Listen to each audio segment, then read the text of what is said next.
இந்த வீடியோவில் நம்ம பார்க்க போகிற டாபிக் மாடல் எக்ஸாம் 5. இதுக்கான ஆன்சர் கீ தான் பார்க்க போகிறோம். இதுக்கான கொஸ்டின் நான் டெலிகிராம் முன்னாடி அப்லோட் பண்ணியிருந்தேன். அதை பார்த்துட்டு ஆன்சர் பண்ணிவிட்டு எவ்வளோ மார்க் வருதோ அங்கேயே ஸ்கோர் போர்டு இருக்கும், அதில் கமெண்ட் பண்ணிடுங்க. இதுக்கு முன்னாடி 4 மாடல் எக்ஸாம் பார்த்தோம். வீடியோ பார்க்கணும்னா பாருங்கள். சிலபஸ் பாருங்கள். தமிழ் இலக்கணத்தில் 30 வினாக்கள், இலக்கியத்தில் 10 வினாக்கள்.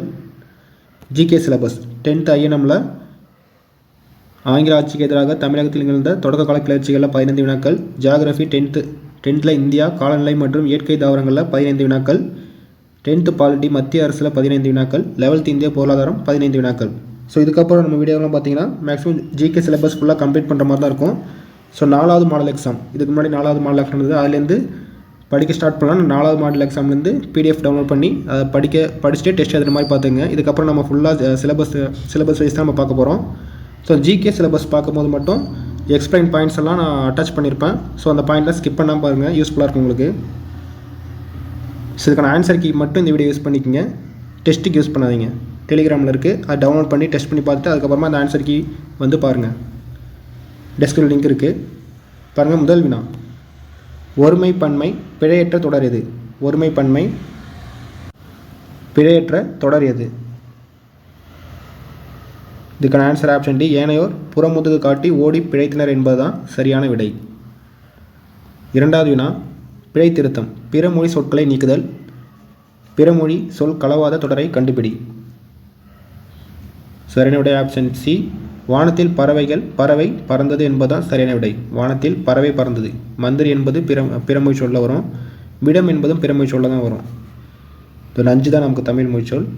மாலா அலமாரி என்பதும் பிறமொழி சொல் தான். ஸோ சரியான விடை பார்த்தீங்கன்னா வானத்தில் பறவை பறந்தது. மூன்றாவது வினா, பிறமொழி சொற்களுக்கு இணையான தமிழ் சொற்களை கண்டறிதல். இதுக்கான ஆன்சர் பார்த்தீங்கன்னா ஆப்ஷன் பி, மிஸ்டேக் இருக்குது. ஆப்ஷன் பி, ஆஸ்தி என்பது ஆஸ்தி என்பதன் வடமொழி சொல் பார்த்தீங்கன்னா சொத்து என்பது தமிழ் மொழி சொல். அடுத்த வினா பாருங்கள். 4வது வினா, ஒளி வேறுபாடு அறிக. நலிவு என்பதன் பொருள்.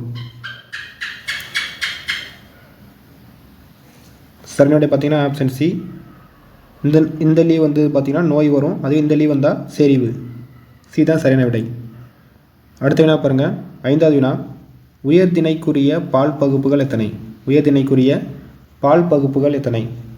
இதுக்கான ஆன்சர் ஆப்ஷன் பி, 3. வீரன் அண்ணன் மருதன் என்பது பார்த்தீங்கன்னா ஆண்பால். மகள் அரசி தலைவி என்பது பெண்பாலை குறிக்கும். மக்கள் பெண்கள் ஆடவர் என்பது பலர்பாலை குறிக்கும்.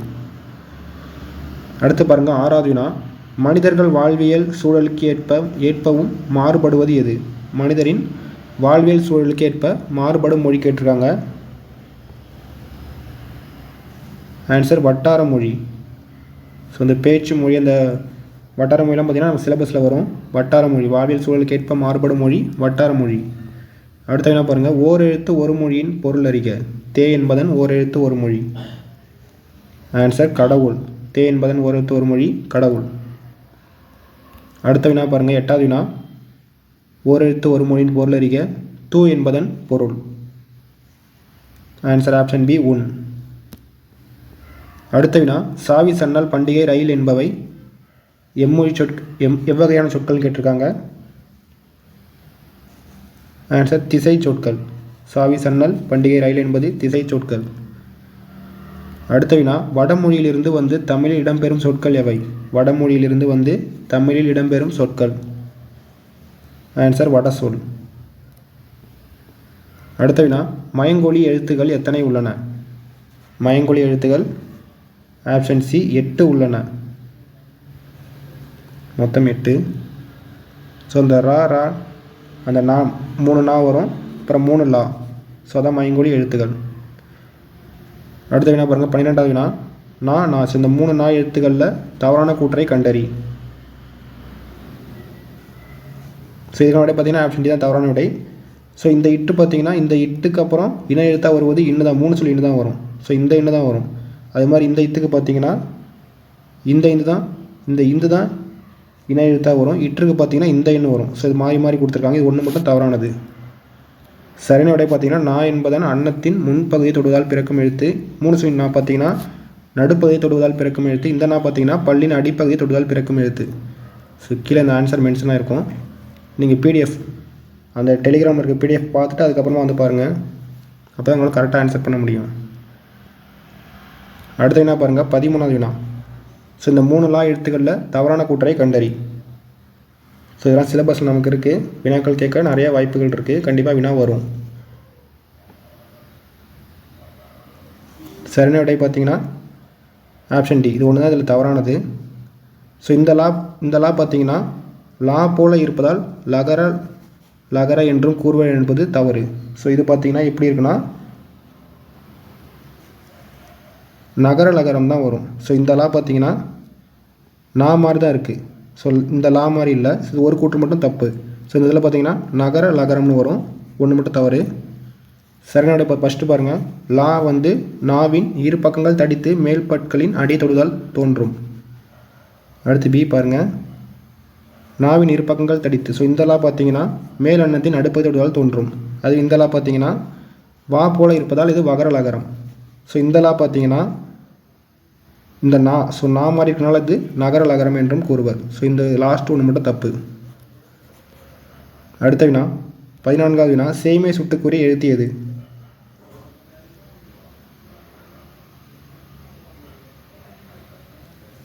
சரியான விடை ஆப்ஷன் ஏ. ஆ என்பது சேய்மை சுட்டு. ஸோ அண்மை சுட்டு நம்ம பார்த்துருந்தோம். அண்மை சுட்டுக்கு வந்து ஈ வரும். ஸோ இரண்டுக்கும் உரிய இடையில் உள்ள குறிப்பது வந்து ஊ பார்த்துருந்தோம். சேய்மை சுட்டுக்கு ஆ வரும், அண்மை சுட்டுக்கு ஈ வரும், இடைப்பட்டது ஊ வரும். அடுத்த வினா தவறான கூற்றை கண்டறி. தவறான கூற்று ஆப்ஷன் டி. மொழி முதலிலும் இறுதியிலும் வரும் வினா எழுத்து ஏ என்பது. ஸோ இந்த ஏ வராது, பெரிய ஏ வரும். ஃபஸ்ட்டு பாருங்கள். வினா எழுத்துக்கள் மொத்தம் 5. ஏ யா ஆ ஓ ஏ. ஸோ 5 எழுத்துக்கள் வினா எழுத்துக்கள். மொழியின் முதலில் வரும் வினா எழுத்து இந்த 2 எழுத்துக்கள் என்பது சரி. ஏ யா வரும். ஸோ அதே மாதிரி மொழியின் இறுதியில் வரும் வினா எழுத்து ஆ ஓ என்பதும் சரி. ஃபஸ்ட்டு 3மே சரி. முதலிலும் இறுதியிலும் வரும் வினா எழுத்து பெரிய ஏ வரும். ஸோ எடுத்துக்காட்டு பாருங்கள். மொழி முதலில் வரும் வினா எழுத்துக்கு ஏக்கு பார்த்தீங்கன்னா எங்கு, யாவுக்கு பார்த்தீங்கன்னா யாருக்கு முதல்ல இடம்பெறுது. அதே இறுதியில் வருவது ஆ. இது பார்த்தீங்கன்னா பேசலாமா. இங்கே இந்த மாவை பிரித்து எழுதுனா ஆ வரும். அதே மாதிரி ஓ பார்த்தீங்கன்னா இந்த லாஸ்ட்டில் வருது பாருங்கள். இம் கூட்டல் ஓ மோ. அதே மாதிரி மொழி முதலிலும் இறுதியிலும் வருவது ஏ. இது ஏன் என்பது முதல்ல வந்திருக்கு. இந்த நேவை பிரித்திங்கன்னா இன் கூட்டல் ஏ. ஸோ இதுலேயும் நே இறுதியில் வந்திருக்கு. முதலிலும் இறுதியிலும் வருவது ஏ. அடுத்த என்ன பாருங்கள். சொற்களை ஒழுங்குபடுத்தி சொற்றொடராக்கு. சரியான விடை ஆப்ஷன் பி. சுடர் விளக்காயினும் தூண்டுகோல் வேண்டும். அடுத்த வினா கொள்ளுதல் என்பதன் வேர் சொல் என்ன? கொள்ளுதல் என்பதன் வேர் சொல். ஆன்சர் கொல். அடுத்த வினா பந்து உருண்டது என்பது எவ்வகை வினை? பந்து உருண்டது என்பது எவ்வகை வினை?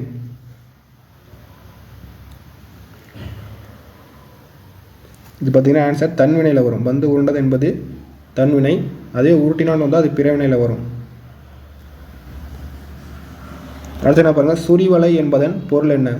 சுரிவலை என்பதன் பொருள் சங்கு. அடுத்த வினா சேகரம் என்பதன் பொருள் என்ன? சேகரம் என்பது கூட்டம். அடுத்த வினா எதிர்சொல் தருக. இம்மை என்பதன் எதிர்சொல். ஆன்சர் ஆப்ஷன் டி மறுமை. இம்மைனா இப்பிறவி, மறுமைனா மறுபிறவி. அடுத்த வினா எதிர்சொல்லை எடுத்தெழுதல். இருநிலம் என்பதன் எதிர்சொல். சரியான விடை பார்த்தீங்கன்னா ஆப்ஷன் டி சிறிய நிலம்.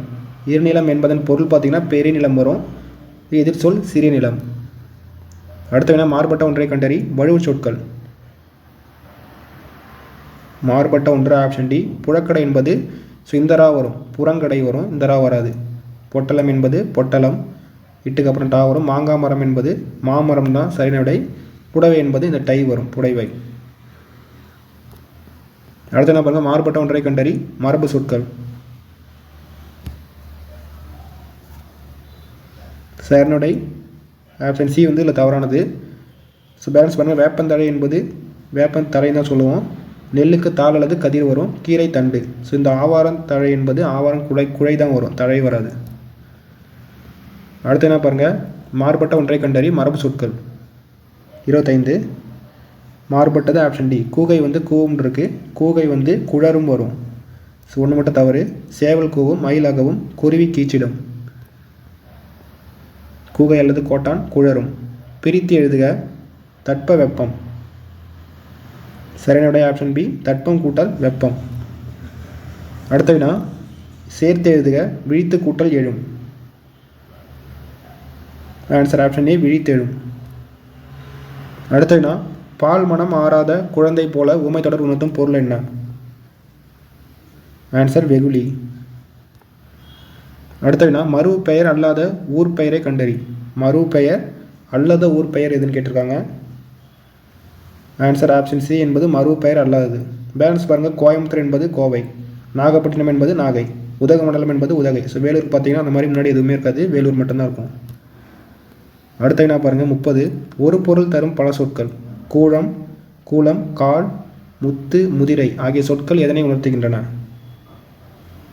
சரியான ஆப்ஷன் பி மணி வகையை உணர்த்தும்.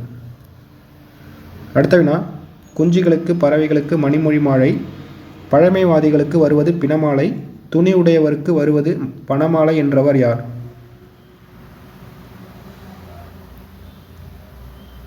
ஆன்சர் ஆப்ஷன் ஏ பேரஞ்சி திறனார்.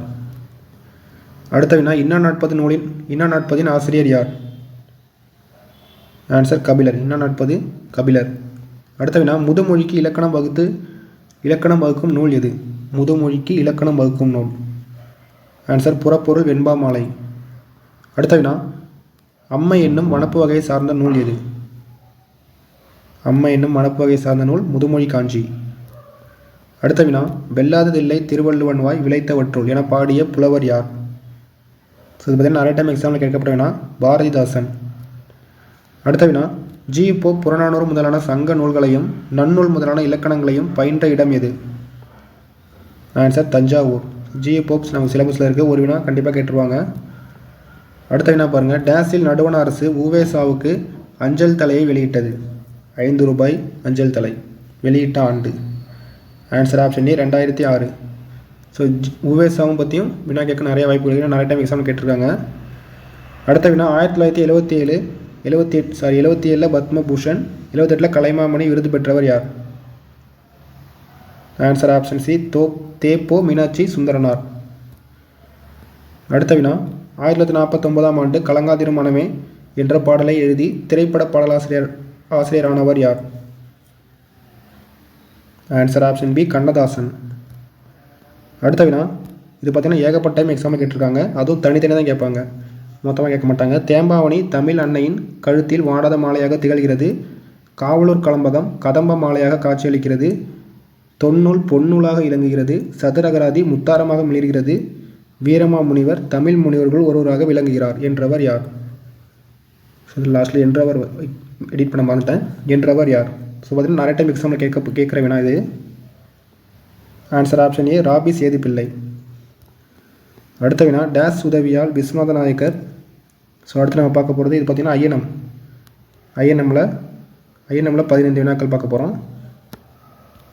41 பாருங்கள், டேஸ் உதவியால் விஸ்வநாத நாயக்கர் பாளையக்காரர் முறையை தமிழகத்தில் அறிமுகப்படுத்தினார். ஆன்சர் அரியநாதர் உதவியால். ஸோ அரியநாதர் பார்த்தீங்கன்னா விஸ்வநாத நாயக்கரின் அமைச்சர். அடுத்து என்ன பாருங்கள், பாளையக்காரர் முறை வாரங்களை சார்ந்த டேஸ் ஆட்சி காலத்தில் நடைமுறைப்படுத்தப்பட்டது. Answer option B Prataparudran. பாளையங்களும் பாளையக்காரர்களும் இருக்க முக்கியமான பாயிண்ட்ஸ் பார்ப்போம். ஸோ இந்த பாயிண்ட்ஸ் பார்த்தாலே போதும். ஃபஸ்ட் பாயிண்ட் பாருங்கள், பாளையம் என்பது ஒரு பகுதியோ அல்லது இராணுவ முகாமையோ அல்லது சிற்றரசையோ குறிக்கும். பகுதி, இராணுவ முகாம் அல்லது சிற்றரசு தான் பாளையம். பாளையத்தை ஆண்டவர்கள் பாளையக்காரர்கள். ஆங்கிலேயர்கள் பாளையக்காரர்களை போலிக்கார் என அழைத்தனர். பாளையக்கார முறை வாரங்களை சார்ந்த பிரதாபருத்ரன் ஆட்சி காலத்தில் நடைமுறைப்படுத்தப்பட்டது. தமிழகத்தில் பாளையக்காரர் ஆட்சி அறிமுகப்படுத்திருக்காங்கன்னா விஸ்வநாத நாயக்கர். ஸோ இவர் பார்த்தீங்கன்னா யாரோட உதவியால் அறிமுகப்படுத்தினார்னா அரியநாதர் உதவியால். இந்த அரியநாதர் பார்த்தீங்கன்னா விஸ்வநாத நாயக்கரின் அமைச்சர். விஸ்வநாத நாயக்கர் மதுரை நாயக்கராக பதவியேற்ற ஆண்டு 1529. ஸோ மொத்தம் பார்த்தீங்கன்னா எத்தனை பாளையங்கிட்டாங்கன்னா 22 பாளையம் பரம்பரை இருந்திருக்காங்க. ஸோ இந்த பாளையக்காரர்களின் காவல் காக்கும் கடமை பார்த்தீங்கன்னா படிக்காவல், அரசு காவல் என அழைக்கப்பட்டது. கிழக்கு பாளையம், மேற்கு பாளையம். ஸோ இது ரொம்ப முக்கியமானது. கிழக்கில் அமைந்தது பார்த்தீங்கன்னா சாத்தூர், நாகலாபுரம், எட்டயபுரம், பாஞ்சாலங்குறிச்சி. அதே மாதிரி மேற்கில் அமைந்த பாளையங்கள் ஊத்துமலை, தலைவன்கோட்டை, நடுவக்குறிச்சி, சிங்கம்பட்டி, சேத்தூர். அடுத்து என்ன பாருங்கள், 43 மாபூஸ் கான் கர்னல் ஹெரான் தலைமையில் திருநெல்வேலிக்கு படையெடுத்து சென்ற ஆண்டு எது? மாபூஸ் கான் கர்னல் ஹெரான் தலைமையில் திருநெல்வேலிக்கு படையெடுத்து சென்ற ஆண்டு. Answer option D 1755. ஆட்காட் நவாப் சகோதரர் தான் இந்த மாபூஸ் கான். ஸோ இவர் பார்த்தீங்கன்னா ஒரு ஆங்கில அதிகாரி கூட போயிருப்பார் கர்னல் ஹெரான் தலைமையில். அடுத்ததுனா பூலித்தேவரின் புரட்சி காலம் என்ன? பூலித்தேவரின் புரட்சி காலம். ஆன்சர் ஆப்ஷன் டி 1755 டு 1767 வரை. ஒரு 12 ஆண்டுகள் வரும். பாருங்கள், பூலித்தேவரை பற்றின முக்கியமான பாயிண்ட்ஸ் பார்ப்போம். ஃபர்ஸ்ட் பாயிண்ட் பாருங்கள், பூலித்தேவரின் புரட்சி காலம் 1755 டு 1767 வரை. அடுத்த பாயிண்ட் பாருங்கள், கர்னல் ஹெரான் தலைமையில் 1755 திருநெல்வேலிக்கு படையெடுத்து சென்ற ஆட்காட் நவாப்பின் சகோதரர் தான் இந்த மாபூஸ் கான். 1755 பூலித்தேவர் மீது படையெடுத்து செல்ல கம்பெனி நிர்வாகத்தால் பணிக்கப்பட்டவர். ஸோ இவர் பார்த்தீங்கன்னா ஹெரான். ஸோ இவங்க 2 பேர் தான் போயிருப்பாங்க. பூலித்தேவருக்கு ஆதரவு அளித்தவர்கள் மேற்கு பாளையக்காரர்கள் மியானா, முனிபையா, நபிகான், கட்டாக். ஸோ இவங்களாம் பார்த்தீங்கன்னா பூலித்தேவருக்கு ஆதரவு அளித்தவர்கள். பூலித்தேவருக்கு ஆதரவு அளிக்காதவர்கள் கேட்டாங்கன்னா சிவகிரி, எட்டயபுர, பாஞ்சாலங்குறிச்சி பாளையக்காரர்கள். ஸோ இவங்களாம் பார்த்தீங்கன்னா ஆதரவு அளிக்கலை. அடுத்து பாருங்கள், எக்ஸாம்பிள் ஏகப்பட்ட டைம் கேட்குறேன்னா பூலித்தேவர் ஹைதர் அலி மற்றும் பிரெஞ்சுக்காரர் ஆதரவை பெற முயன்றார். ஸோ லாஸ்ட் டைம் குரு 4ல் கூட கேட்டிருந்தாங்க, கூற்று காரணத்தில் வச்சு கேட்டிருந்தாங்க. பூலித்தேவர் ஹைதர் அலி மற்றும் பிரெஞ்சுக்காரர் ஆதரவை பெற முயன்றார், ஆனால் உதவி இயலவில்லை. இதுக்கான காரணம் பார்த்தீங்கன்னா அவங்க கூட ஆங்கிலேயர் கூட சண்டை போட்டுட்ருப்பாங்க. ஸோ அதனால் இவங்க உதவி பண்ணியிருக்க மாட்டாங்க. பூலித்தேவருக்கு உதவிய கேரள அரசு திருவிதாங்கூர் 2000 வீரர்களை அனுப்பியிருப்பாங்க. பூலித்தேவருக்கும் மாபூஸ் கானுக்கும் படைக்கும் போர் நடைபெற்ற இடம் கேட்டாங்கன்னா களக்காடு. ஸோ எந்த காலகட்டத்தில் பூலித்தேவர் திருவிதாங்கூர் மன்னரின் ஆதரவோடு நவாப்பின் அதிகாரத்தை எதிர்த்தார்னா 1756 டு 1763 வரை. பூலித்தேவரை எதிர்க்க ஆங்கில கம்பெனியால் அனுப்பி வைக்கப்பட்டவர் யூசுப் கான். ஸோ அதுக்கப்புறம் பார்த்தீங்கன்னா யூசுப் கான் அனுப்பி வைப்பாங்க. இந்த யூசுப் கானின் வேறு பெயர்கள் கான் சாஹிப், மருதநாயகம். மத மாற்றத்துக்கு முன்பு பார்த்தீங்கன்னா மருதநாயகம், அதுக்கப்புறம் கான் சாஹிப். யூசுப் கானுக்கு தேவையான பீரங்கி படைகள் ஆங்கில கம்பெனியிடம் இருந்து எப்போது கிடைத்ததுன்னா 1760 கிடைத்திருக்கும். ஸோ இதை வச்சு பார்த்தீங்கன்னா இவர் நெற்கட்டும் சேவல் கோட்டை. ஸோ இதை எத்தனை காலம் முற்றுகையிட்டார்னா 2 மாதங்கள் முற்றுகையிட்டிருப்பார். அதுக்கப்புறம் 1761 மே 16 பார்த்தீங்கன்னா யூசுப் கான் கட்டுப்பட்ட ஒரு 3 கோட்டைகள் கொண்டு வரப்பட்டிருக்கும். நெற்கட்டும் சேவல், வாசுதேவநல்லூர், பனையூர். இந்த 3 கோட்டையை பிடிச்சிருப்பார். ஸோ இதுக்கப்புறம் பார்த்தீங்கன்னா பூலித்தேவரின் கூட்டமைப்பில் இருந்த எந்த அரசுகள் எதிரணிக்கு மாறினார்னா திருவிதாங்கூர், சேத்தூர், ஊத்துமலை, சுரண்டை. ஸோ இந்த டைமில் பார்த்தீங்கன்னா ஆங்கிலேயர்கள் பாண்டிச்சேரியை பிடிச்சிருவாங்க. ஸோ அதனால் இந்த டீம்லாம் பார்த்தீங்கன்னா எதிரணிக்கு சப்போர்ட் பண்ணுவாங்க. யூசுப் கான் எப்போது தூக்கிலிடப்பட்டார்னா 1764 ஆண்டு. யூசுப் கான் தூக்கிலிடப்பட காரணம் கம்பெனி நிர்வாகத்திற்கு தகவல் அளிக்காமல் பாளையக்காரர்களோடு பேச்சுவார்த்தை நடத்தியதற்காக தூக்கிலிடப்பட்டார். பூலித்தேவர் நெற்கட்டும் சேவலை மீண்டும் எப்போது மீட்டார்னா 1764. ஸோ இவர் இறந்ததுனால திரும்ப மீட்டிருப்பார். பூலித்தேவரை 1767. ஸோ மீண்டும் தோற்கடித்தவர் கேட்டாங்கன்னா கேப்டன் ஹெம்பல். அடுத்து பாருங்கள், ஒண்டி வீரன் யாருடைய படைப்பிரிவு தலைமை இருந்தார்னா பூலித்தேவர். ஸோ ஒண்டி வீரன் பூலித்தேவரின் படைப்பிரிவுக்கு தலைமையேற்றிருப்பார், ஒரு படைப்பிரிவுக்கு. அடுத்து என்ன பாருங்கள், 45. உடையால் டேஸ் பற்றி உளவு கூற மறுத்ததால் கொல்லப்பட்டார். ஆன்சர் ஆப்ஷன் பி, குயிலி பற்றிய உளவு கூற மறுத்ததால்.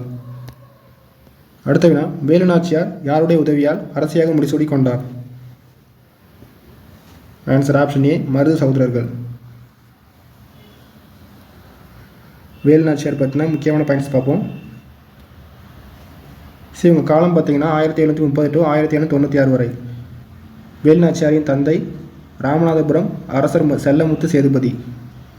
வேலு நாச்சியார் கற்றறிந்த மொழிகள் ஆங்கிலம், பிரெஞ்சு, உருது. வேலு நாச்சியார் தன் 16 வயதில் மணந்து கொண்ட மன்னர் சிவகங்கை மன்னர் முத்துவடுகநாதர். வேலு நாச்சியாரின் மகள் பெயர் கேட்டாங்கன்னா வெள்ளச்சி நாச்சியார். முத்துவடுகநாதர் எங்கு நடைபெற்ற போரில் கொல்லப்பட்டார்னா காளையார் கோவில் அரண்மனை தாக்குதலில் கொல்லப்பட்டார். ஸோ இந்த காளையார் கோவில் அரண்மனையை எந்த ஆண்டு ஆங்கிலேயர்கள் கைப்பற்றினாங்கன்னா 1772 தாக்குதல் நடத்தியிருப்பாங்க. ஸோ யாருன்னு கேட்டாங்கன்னா லெப்டினன்ட் கர்னல் மற்றும் பான்ஜோ இவர் தான் தாக்கியிருப்பார். கணவர் இறப்புக்கு பின் வேலு நாச்சியார் யாருடைய பாதுகாப்பில் வாழ்ந்தார்னா கோபால நாயக்கர், திண்டுக்கல் கூட்டமைப்பு தலைவர் கோபால நாயக்கர் பாதுகாப்பில் வாழ்ந்திருப்பார். ஸோ எந்த இடம் கேட்டாங்கன்னா விருப்பாட்சி அருகே திண்டுக்கல் அருகே உள்ள விருப்பாட்சியில் 8 ஆண்டுகள் வாழ்ந்திருப்பாங்க. வேலுநாச்சியார் யாருடன் கூட்டணி வைத்தார்னா ஹைதர் அலி மற்றும் கோபால நாயக்கர். ஹைதர் அலிக்கு வேலுநாச்சியார் சார்பில் கடிதம் எழுதியவர் தளவாய் தாண்டவராயர். வேலுநாச்சியார் ஹைதர் அலிக்கு எந்த மொழியில் கடிதம் எழுதினார்னா உருது மொழி. ஸோ எழுதியவர் பார்த்தீங்கன்னா தாண்டவராயர். அது படித்து எந்த மாதிரி எழுதுன்னு சொல்லியிருப்பாங்கன்னா வேலுநாச்சியார் எழுத சொல்லியிருப்பாங்க, அதுவும் உருது மொழியில். ஹைதர் அலி வேலுநாச்சியாருக்கு உதவுமாறு யாருக்கு ஆணையிட்டார்னா திண்டுக்கல் கோட்டை படைத்தலைவர் சையது. வேலுநாச்சியார் சிவகங்கை யாருடைய உதவியுடன் மீட்டார்னா கோபால நாயக்கர் மற்றும் ஹைதர் அலி. ஸோ இவங்க 2 பேர் சப்போர்ட்டில் திரும்ப மீட்டிருப்பாங்க. வேலுநாச்சியார் யாருடைய உதவியால் அரசாங்க முடிசூடி கொண்டார். ஸோ ரொம்ப முக்கியமான பாயிண்ட், மரு சகோதரர்கள். இந்த மரு சகோதரர்கள் தான்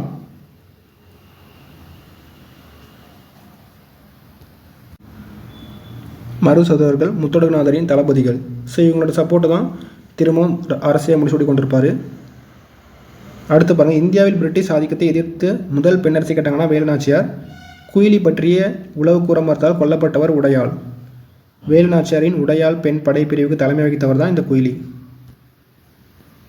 தனக்குத்தானே நெருப்பு வைத்து கொண்டு பிரிட்டிஷாரின் ஆயுதக்கிடங்கை அழித்தவர் குயிலி.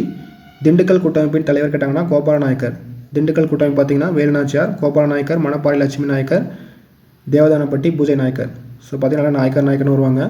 இவங்க திண்டுக்கல் கூட்டமைப்பில் இருப்பாங்க. தலைவர் கோபால நாயக்கர். அடுத்து பாருங்கள் 47வது வினா, வீரபாண்டிய கட்டபொம்மனின் தம்பி பேர் கேட்டிருக்காங்க.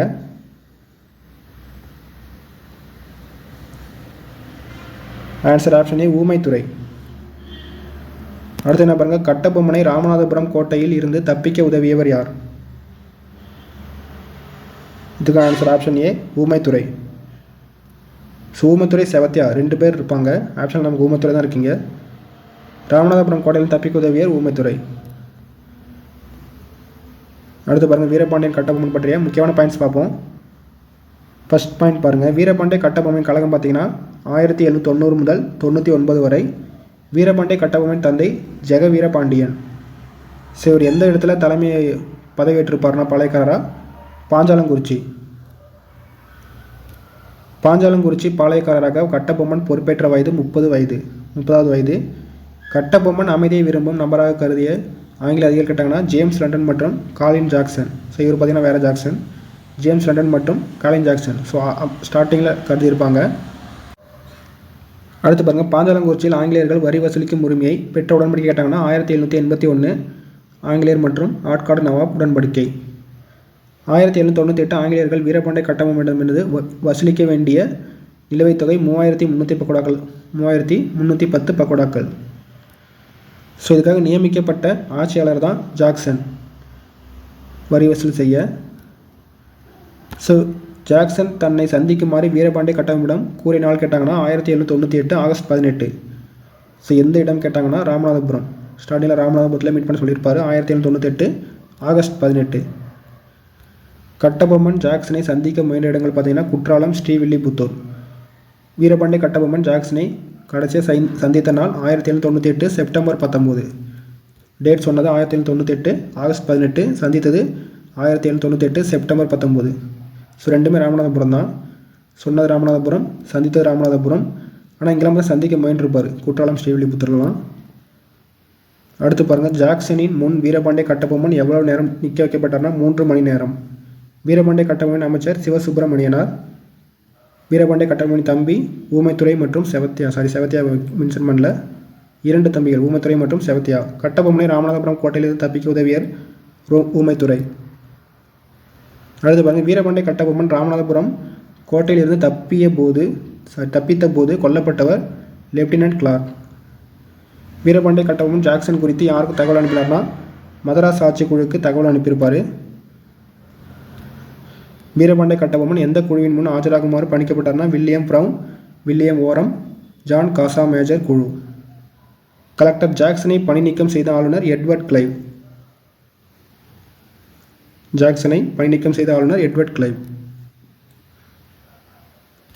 அடுத்து பாருங்கள், வீரபாண்டிய கட்டபொம்மன் மதராஸ் ஆட்சி குழுவின் முன் ஆஜரான நாள் 1798 டிசம்பர் 15. ஜாக்சனுக்கு பதிலாக நியமிக்கப்பட்ட புதிய ஆட்சியாளர் லூசிங்டன். இதுக்கப்புறம் பார்த்தீங்கன்னா வீரபாண்டிய கட்டபொம்மன் வரி செலுத்தியிருப்பார். 1080 பக்கோடாக்கள் நீங்களாக பிற நிலுவைத் தொகையை செலுத்தியிருப்பார். தென்னிந்திய கட்டமைப்பை உருவாக்கியவர்கள். இந்த டைமில் பார்த்தீங்கன்னா சிவகங்கை மரு சகோதரர் பார்த்தீங்கன்னா தென்னிந்திய கூட்டமைப்பு உருவாக்கியிருப்பாங்க சிவகங்கையின் மருதுபாண்டியர்கள். திருநெல்வேலிக்கு படையெடுத்து செல்லுமாறு ஆங்கிலேயர்களுக்கு உத்தரவிட்டவர் வெல்லஸ்லி. சரியாக பார்த்தீங்கன்னா 1799 மே மாதத்தில் ஆர்டர் போட்டிருப்பார். வீரபாண்டிய கட்டபொம்மனை சரணடையுமாறு ஆங்கிலேயர்கள் கூறினால் 1799 செப்டம்பர் 1. மேஜர் பானர்மேன் பாஞ்சாலங்குறிச்சியை முற்றுகையிட்ட நாள் 1799 செப்டம்பர் 5. பானர்மேன் யாரை தூதனுப்பி வீரபாண்டிய கட்டபொம்மனை சரணடையுமாறு கேட்டுக்கொண்டார்? ராமலிங்கர். சிவர் தூதனுப்பியிருப்பாங்க. வீரபாண்டிய கட்டபொம்மனின் அமைச்சர் சிவசுப்பிரமணியனார் கைது செய்யப்பட்ட இடம் கல்லர்பட்டி. சிவசுப்பிரமணியனார் கைது செய்யப்பட்ட இடம் கல்லர்பட்டி. வீரபாண்டிய கட்டபொம்மன் தப்பி சென்ற இடம் புதுக்கோட்டையில் தப்பித்திருப்பார். எட்டயபுரம் மற்றும் புதுக்கோட்டை அரசர்களால் துரோகம் இழைக்கப்பட்டு கட்டபொம்மன் பிடிபட்டார். சிவசுப்பிரமணியனார் தூக்கிலிடப்பட்ட நாள் 1799 செப்டம்பர் 13. வீரபாண்டியன் பார்த்தீங்கன்னா கட்டபொம்மன் பார்த்தீங்கன்னா 1799 அக்டோபர் 16, சிவசுப்பிரமணியனார் செப்டம்பர் 13. சிவசுப்பிரமணியனார் தூக்கிலிடப்பட்ட இடம் நாகலாபுரம், கட்டபொம்மன் கயத்தாறு, புளியமரம் தூக்கிலிடப்பட்டிருப்பார். அடுத்த என்ன பாருங்கள் 49வது வினா. தென்னிந்திய புரட்சி என யாருடைய கழகம் அழைக்கப்படுகிறது? தென்னிந்திய புரட்சி என யாருடைய கழகம் அழைக்கப்படுகிறது? ஆன்சர் ஆப்ஷன் ஏ, மரு சகோதரர்கள். திருச்சிராப்பள்ளி பேரறிக்கை எப்போது வெளியிடப்பட்டது? திருச்சிராப்பள்ளி பேரறிக்கை. ஆன்சர் ஆப்ஷன் ஏ, 1801 ஜூன் மாதம். அடுத்தது என்ன பாருங்கள் 1800ஆம் ஆண்டு கழகத்தில் பங்கேற்றவர்கள் எங்கு சந்தித்து கிளர்ச்சி செய்ய முடிவு எடுத்தார்கள்? ஆன்சர் விருப்பாட்சி. இந்த விருப்பாட்சி பார்த்திங்கன்னா ரொம்ப முக்கியமான இடம். வேலுநாச்சியார் 8 ஆண்டுகள் இங்கே தான் வாழ்ந்திருப்பாங்க கோபால நாயக்கர் பாதுகாப்பில். இந்த 1800 அந்த புரட்சியில் பங்கெடுத்தவர்கள் இங்கே தான் சந்தித்து ஒரு முடிவுக்கு வந்திருப்பாங்க. அடுத்து பாருங்கள் மரு சோதரர்கள். இதுக்கு முக்கியமான பாயிண்ட்ஸ் பார்ப்போம். ஃபஸ்ட் பாயிண்ட் பாருங்கள், பெரிய மருது என்ற வெள்ள மருதின் காலம் 1748 to 1801 வரை. சின்ன மருது பார்த்தீங்கன்னா 753 to 801 வரை. ரெண்டு பேருக்குமே கடைசியில் 1801 தான் வரும். மரு சகோதரர்கள் முத்துவடுகநாதரின் திறமையான தளபதிகள். முத்துவடுகநாதர் காளையார் கோவில் போரில் இறந்த பின் வேலுநாச்சியாருக்கு அரசுரிமையை மீட்டு கொடுத்தவர்கள் தான் இந்த மரு சகோதரர்கள். கட்டபொம்மன் சகோதரர் ஊமைத்துரை மரு சகோதரருடன் இணைந்தார். கட்டபொம்மன் இருந்ததுக்கப்புறம் இந்த ஊமைத்துறை பார்த்திங்கன்னா மரு சகோதரருடன் இணைந்திருப்பார். பிரிட்டிஷாரின் குறிப்புகளில் 2வது பாளையக்காரர் போர் என குறிப்பிடப்படுவது மரு சகோதரர்களின் கழகம். பார்த்திங்கன்னா 1800ஆம் ஆண்டு நடைபெற்றிருக்கும். 1800ஆம் ஆண்டு கழகத்தில் பங்கேற்றவர்கள் மருதுபாண்டியர்கள், திண்டுக்கல் கோபாலநாயக்கர், மலபாரின் கேரளவர்மா, மைசூரின் கிருஷ்ணபா துண்டாஜி. இவங்கெல்லாம் பார்த்திங்கன்னா 1800ஆம் ஆண்டு அந்த கழகத்தில் பங்கேற்றிருப்பாங்க. 1800ஆம் ஆண்டு கழகத்தில் பங்கேற்றவர்கள் எங்கு சந்தித்து கிளர்ச்சி செய்ய முடிவெடுத்தார்கள்னா விருப்பாட்சி 1800 ஏப்ரல் மாதம். அடுத்து பாருங்கள், கோயம்புத்தூரில் புரட்சி ஏற்பட்ட நாள் ஜூன் 1800. கட்டபொம்மனின் சகோதரர்களான ஊமைத்துரை மற்றும் செவத்தையா பாளையங்கோட்டை சிறையிலிருந்து தப்பிய மாதம் கேட்டாங்கன்னா 1801 பிப்ரவரி மாதம். கமுதியில் பதுங்கியிருந்த ஊமைத்துரை மற்றும் செவத்தையாவை சின்ன மருது அழைத்து சென்ற இடம் சிறுவயல். இது பார்த்திங்கன்னா சின்ன மருதுவின் தலைமையிடம். பாஞ்சாலங்குறிச்சி கோட்டை மீண்டும் முற்றுகையிட்டவர் கேட்டாங்கன்னா காலின் மெக்காலே. இது பார்த்திங்கன்னா 1801 ஏப்ரல் மாதம் முற்றுகையிட்டிருப்பார். பாஞ்சாலங்குறிச்சியில் இருந்து மீண்டும் தப்பி சென்ற ஊமைத்துறை மற்றும் செவத்தையா எங்கு அடைக்கலமானார்னா மரு சகோதரர்களிடம். மீண்டும் பார்த்திங்கன்னா இவர்கிட்ட போய் அடைக்கலமாயிருப்பாங்க. சிவகங்கையை நோக்கி படையெடுத்து சென்ற ஆங்கிலேயர் தான் கர்னல் அக்னி மற்றும் கர்னல் இன்னஸ். ஃபைனலாக கர்னல் அக்னியும் கர்னல் இன்னஸ் சிவகங்கையை நோக்கி படையெடுத்து சென்றிருப்பாங்க. இந்த டைமில் பார்த்திங்கன்னா நாட்டு விடுதலையை முன்னிறுத்தி மரு சகோதரர் வெளியிட்ட பிரகடனம் தான் திருச்சிராப்பள்ளி பேரறிக்கை. 1801 ஜூன் மாதத்தில் இதை ரிலீஸ் பண்ணியிருப்பாங்க. திருச்சிராப்பள்ளி பேரறிக்கை என்பது பிரிட்டிஷாருக்கு எதிராக மண்டல, சாதி, சமய, இன வேறுபாடு கடந்து நிற்பது தான். இந்த திருச்சிராப்பள்ளி பேரறிக்கை பார்த்திங்கன்னா ஒட்டப்பட்ட முக்கிய இடம் கேட்டாங்கன்னா ஸ்ரீரங்கம் கோவிலின் சுற்றுச்சுவர், திருச்சி நவாப் கோட்டை முன்சுவர். சின்ன மருது ஆங்கிலேயருக்கு எதிராக திரட்டிய ஆட்களின் எண்ணிக்கை சுமார் 20,000 பேர். ஆங்கிலேயர்கள் திருச்சி மற்றும் தஞ்சாவூரில் இருந்த கலகக்காரர்களை தாக்கியது 1801 மே மாதம். ஆங்கிலேயர்களால் சிவகங்கை இணைத்துக் கொள்ளப்பட்ட ஆண்டு 1801 ஆண்டு. மருசகரோடு தூக்கிலிடப்பட்ட இடம் ராமநாதபுரம் அருகே உள்ள திருப்பத்தூர் கோட்டை. ஸோ நாள் பார்த்தீங்கன்னா 1801 அக்டோபர் 24. ஊமைத்துறை செவத்தியார் தலை துண்டிக்கப்பட்டு கொல்லப்பட்ட இடம் கேட்டாங்கன்னா பாஞ்சாலங்குறிச்சி. ஊமைத்துறை செவத்தையா கொல்லப்பட்ட நாள் 1801 நவம்பர் 16. ஸோ 1799 அக்டோபர் 16 பார்த்தீங்கன்னா கட்டபொம்மன். ஸோ அவங்க தம்பிங்க பார்த்தீங்கன்னா 1801 நவம்பர் 16. மரு சகோதரர்கள் கழகம் எவ்வாறு அழைக்கப்படுதுன்னா தென்னிந்திய புரட்சி. இந்த கழகக்காரர்களை 73 பேர் பிடிக்கப்பட்டு மலேயாவின் பினாங்கிற்கு நாடு கடத்தப்பட்டார்கள். அடுத்த வினா பாருங்கள். 52வது வினா. கீழ்கண்ட யார் கோட்டை எழுப்பிய இடம் ஓடநிலை என அழைக்கப்படுகிறது? Answer option C, Dheeran Chinnamalai. அடுத்த வினா. திவான் மற்றும் தீரன் சின்னமலையின் படைகள் மோதிக்கொண்ட இடம் எது? ஆன்சர் ஆப்ஷன் ஏ, நொய்யல் ஆற்றங்கரை. தீரன் சின்னமலை பற்றிய முக்கியமான பாயிண்ட்ஸ் பார்ப்போம். இவரோட இயற்பெயர் தீர்த்தகிரி. காலம் பார்த்தீங்கன்னா 1756 டு 1805 வரை. இவர் ஸ்டார்டிங்கில் பார்த்தீங்கன்னா குடும்ப மற்றும் நிலம் பிரச்சனைகளுக்கு தீர்வு கண்டு வந்தார். ஸோ டைமில் பார்த்தீங்கன்னா திப்பு சுல்தானோட வரி பணம் முழுவதையும் வழிமறித்து பிடுங்கி கொண்டிருப்பார். இவர் ஒரு லைன் சொல்லியிருப்பார், சிவமலைக்கும் சென்னிமலைக்கும் இடையே இருந்த சின்ன மலையை வரி பணத்தை பிடுங்கி கொண்டதாக ஸோ மைசூர் சுல்தானுக்கு கூறுமாறு யாரிடம் இவர் கூறினார்னா திவான் முகமது அலிட்ட சொல்லியிருப்பார். தீரன் சின்னமலையை தாக்க படைகளை அனுப்பி வைத்தவர் திவான் முகமது அலி. ஸோ இதுக்கப்புறம் பார்த்தீங்கன்னா சண்டை நடக்கும் நொய்யலாற்றங்கரையில். தீரன் சின்னமலை கோட்டை எழுப்பிய இடம் ஓடநிலை என அழைக்கப்படுகிறது. ஸோ இவர் தூக்கிடப்பட்ட நாள் 1805 ஜூலை 31 சங்ககிரி கோட்டை. அடுத்த வினா. புரட்சியின் முடிவில் திப்புவின் மகன்கள் அனுப்பப்பட்ட இடம். அதாவது வேலூர் புரட்சியின் முடிவில் திப்புவின் மகன்கள் அனுப்பப்பட்ட இடம் எது? ஆன்சர் கொல்கத்தா. வேலூர் புரட்சிக்கான ஏற்பாடுகளை செய்த 23ஆம் படை பிரிவினர் யார்? ஆன்சர் மேற்கண்ட அனைவரும் ஷேக் ஆடம், ஷேக் அமீது, ஷேக் ஹுசைன். வேலூர் புரட்சி பற்றிய முக்கியமான பாயிண்ட்ஸ் பார்ப்போம். ஃபர்ஸ்ட் பாயிண்ட் பாருங்கள். திப்புவின் குடும்பத்தினர் எங்கு சிறை வைக்கப்பட்டனர்? வேலூர் கோட்டை. ஸோ வேலூர் புரட்சிக்கு காரணமான விதிமுறையை வெளியிட்டவர் சர் ஜான் கிரட்டாக். வேலூர் புரட்சி துவங்கிய நாள் பார்த்தீங்கன்னா 1806 ஜூலை 10.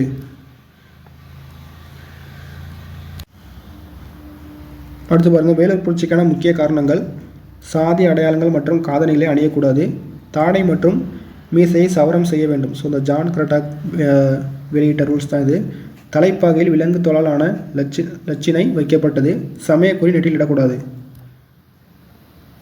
வேலூர் புரட்சி தொடங்கியவர்கள் கேட்டாங்கன்னா 1 மற்றும் 23ஆம் படைப்பிரிவு சிப்பாய்கள். வேலூர் புரட்சி முதலில் கொல்லப்பட்டவர் கர்னல் பேன்கோட். ஸோ அடுத்தது பார்த்தீங்கன்னா 23ஆம் படைப்பிரிவை சேர்ந்த கர்னல் மிக்காரஸ் கொல்லப்பட்டார். ஃபர்ஸ்ட் பேன்கோட், இரண்டாவது 23ஆம் படைப்பிரிவு கர்னல் மிக்காரஸ்.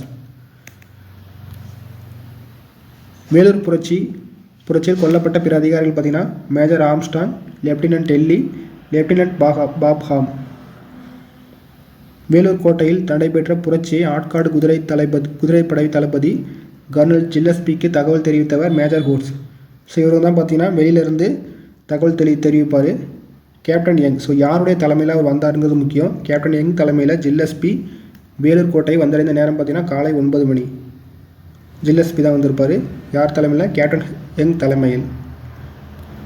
வேலூர் கோட்டையின் புதிய மன்னராக புரட்சிக்காரர்களால் அறிவிக்கப்பட்டவர் திப்புவின் மகன் பதே ஹைதர். புரட்சியாளர்கள் புலிக்கொடி. ஸோ இந்த டைமில் பார்த்தீங்கன்னா புரட்சியாளர்கள் புலிக்கொடி ஏற்றிருப்பாங்க. புலிக்கொடி. புரட்சியின் முடிவில் திப்புவின் மகன்கள் அனுப்பப்பட்ட இடம் கொல்கத்தா. வேலூர் புரட்சி அடக்கியவர் கர்னல் ஜில்லஸ்பி. ஸோ இவருக்கு பார்த்தீங்கன்னா வெகுமதி கொடுத்துருப்பாங்க 7000 பக்கோடாக்கள். வேலூர் புரட்சி நடைபெற காரணமாக இருந்தவர்கள் கேட்டாங்கன்னா காரணமாக இருந்து பதவி நீக்கம் செய்யப்பட்ட அதிகாரிகள் தலைமை தளபதி சர் ஜான் கிரட்டா, உதவி தளபதி அக்னியோ, ஆளுநர் வில்லியம் ஃபெண்டிங். அடுத்து பாருங்கள். வேலூர் புரட்சியின் தோல்விக்கான முக்கிய காரணம் கேட்டாங்கன்னா வெளியிலிருந்து உடனடியாக எந்த உதவியும் கிடைக்காமல் போனது தான். ஸோ வேலூர் புரட்சிக்கான ஏற்பாடுகளை செய்தவர்கள் 1 மற்றும் 23ஆம் படைப்பிரிவில் சேர்ந்தவங்க தான். 23ஆம் படைப்பிரிவு பார்த்தீங்கன்னா இந்த படைப்பிரிவில் இருக்கக்கூடிய 2ஆம் பட்டாளத்தை சேர்ந்த ஷேக் ஆடம், ஷேக் அமீது, ஷேக் ஹுசைன். 1ஆம் படைப்பிரிவின் 1ஆம் பட்டாளத்தை சேர்ந்த ஷேக் காசிம். ஸோ எல்லாமே ஷேக்னு தான் வரும், ஞாபகம் வச்சுக்கோங்க. ஸோ அடுத்து நம்ம பார்க்க போது ஜியாகிரஃபி டாபிக் 15 வினாக்கள். 56வது வினா பாருங்கள். டேஸ் காலத்தில் சூரியனின் செங்குத்து கதிர்கள் இந்தியாவில் இருந்து வெகு தொலைவில் உள்ள மகர ரேகை மீது செங்குத்தாக விழுகிறது. ஆன்சர் குளிர்காலத்தில். 57 குளிர்காலத்தில் டேஸ் கடல் பகுதியில் உருவாகும் மேற்கத்திய இடையுடன் தாழ்வு அழுத்தங்கள் வட இந்தியாவில் மழையை தரும். ஆன்சர் மத்திய தரைக்கடல். ஸோ இந்த குளிர்காலம் பற்றிய முக்கியமான பாயிண்ட்ஸ் பார்ப்போம். ஸோ இது பார்த்திங்கன்னா இந்த பருவநிலை காலநிலையில் வரும் சிலபஸில். ஃபஸ்ட் பாயிண்ட் பாருங்கள். இக்காலத்தில் சூரியனின் செங்குத்து கதிர்கள் இந்தியாவில் இருந்து வெகு தொலைவில் உள்ள மகர ரேகை மீது செங்குத்தாக விழுகிறது. இதனால் இந்திய பகுதி சாய்வான சூரிய கதிர்களை பெறுகிறது. இதுவே குறைந்த வெப்பத்திற்கு காரணமாக உள்ளது. ஸோ இந்த டைமில் பார்த்திங்கன்னா தெளிவான வானம், சிறந்த வானிலை, மென்மையான வடக்கு காற்றுகள், குறைந்த ஈரப்பதம், மிகுந்த தினசரி பகல் நேர வெப்ப வேறுபாடுகள் இந்தியாவில் காணப்படும். இப்பருவத்தில் பார்த்திங்கன்னா வட இந்தியாவில் ஒரு உயர் அழுத்தம் உருவாகி காற்று வடமேற்கிலிருந்து சிந்து கங்கை, ஸோ இந்த பாயிண்ட் முக்கியம், வடமேற்கிலிருந்து சிந்து கங்கை பள்ளத்தாக்கு வழியாக வீசுகிறது குளிர்காலத்தில். தென்னிந்தியாவில் காற்றின், ஸோ வட இந்தியாவில் இந்த பாயிண்ட், தென்னிந்தியாவில் காற்றின் திசை பார்த்திங்கன்னா கிழக்கில் இருந்து மேற்காக உள்ளது. மேற்கு இமயமலை, தமிழ்நாடு, கேரளா ஆகிய பகுதிகள் இப்பருவத்தில் மழையை பெறுகிறது. ஸோ மேற்கு இமயமலை. ஸோ இந்த பாயிண்ட் பார்த்திங்கன்னா சிந்து கங்கை பள்ளத்தாக்கில் பார்த்திங்கன்னா இடையில இருக்கிறது மேற்கு இமயமலை, இங்கே மழை பெறுகிறது. ஸோ தென்னிந்தியாவில் காற்றின் திசை பார்த்திங்கன்னா கிழக்கிலிருந்து மேற்கு. ஸோ இந்த டைமில் பார்த்திங்கன்னா ஸோ இந்த பாயிண்டில் பார்த்திங்கன்னா தமிழ்நாடு, கேரளா, ஸோ இந்த 2 பாயிண்ட்டும் இது வரும், இது வரும், மழையை பெறுகிறது. இக்காலத்தில், அதாவது குளிர்காலத்தில் மத்திய தரைக்கடல் பகுதியில் உருவாகும் மேற்கத்திய இடையுடன் தாழ்வு அழுத்தங்கள் வட இந்தியாவில் மழையை தரும். வட இந்தியா குளிர்காலத்தில் கேட்டாங்கன்னா வட இந்தியாவில் மழையை தருகிறது. இக்காற்றை இந்தியாவிற்கு கொண்டு வருவதில் ஜெட் காற்றோட்டம் முக்கிய பங்கு வகிக்கிறது.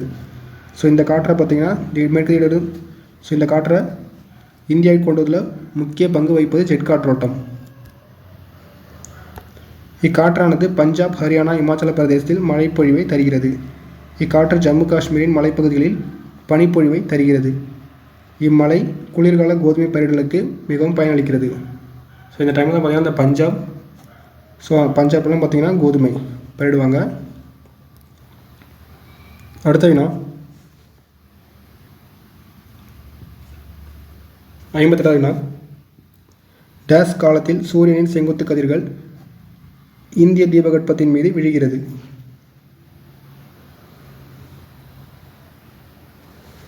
ஆன்சர் ஆப்ஷன் பி, கோடைக்காலம். அடுத்து பாருங்கள் 59. கோடை காலத்தில் வெப்பநிலை டேஸிலிருந்து டேஸ் நோக்கி அதிகரிக்கிறது. ஆன்சர் ஆப்ஷன் சி, தெற்கிலிருந்து வடக்கு நோக்கி அதிகரிக்கிறது. கோடைக்காலம் பற்றிய முக்கியமான பாயிண்ட்ஸ் பார்ப்போம். இப்பருவத்தில் சூரியனின் செங்குத்து கதிர்கள் இந்திய தீபகற்பம், ஸோ தீபகற்பம் பார்த்துருப்போம். மேலே பார்த்திங்கன்னா வடபெரும் சமவெளி, கீழே தீபகற்பம் இருக்கும், அதில் செங்குத்தாக விழுகிறது கோடை காலத்தில். எனவே வெப்பநிலை தெற்கிலிருந்து வடக்கு நோக்கி அதிகரிக்கிறது. கோடை காலத்தின் முற்பகுதியில் நாடு முழுவதும் வெப்பமான வறண்ட வானிலை நிலவுகிறது. கோடை காலத்தின் மத்தியிலும் இறுதியிலும் நிலப்பகுதி இடியுடன் கூடிய ஆலங்கட்டி மலை ஆதிக்கத்திற்கு உட்படுகிறது. இப்பருவத்தில் இந்தியா முழுவதும் வெப்பம் அதிகரிக்கிறது. ஏப்ரல் மாதத்தில் தென்னிந்திய உட்பகுதியின் தினசரி வெப்பநிலை 30 degree Celsius to 35 degree Celsius வரை. ஸோ இந்த டைமில் மத்திய இந்திய நிலப்பகுதி பார்த்திங்கன்னா பகல் நேர உச்ச வெப்பநிலை 40 டிகிரி செல்சியஸ். வளிமண்டல அழுத்த நிலையின் வேறுபாட்டால் அரபிக்கடல் மற்றும் வங்கக்கடல் பகுதியில் காற்றானது தென்மேற்கிலிருந்து வடகிழக்கு நோக்கி வீசுகிறது.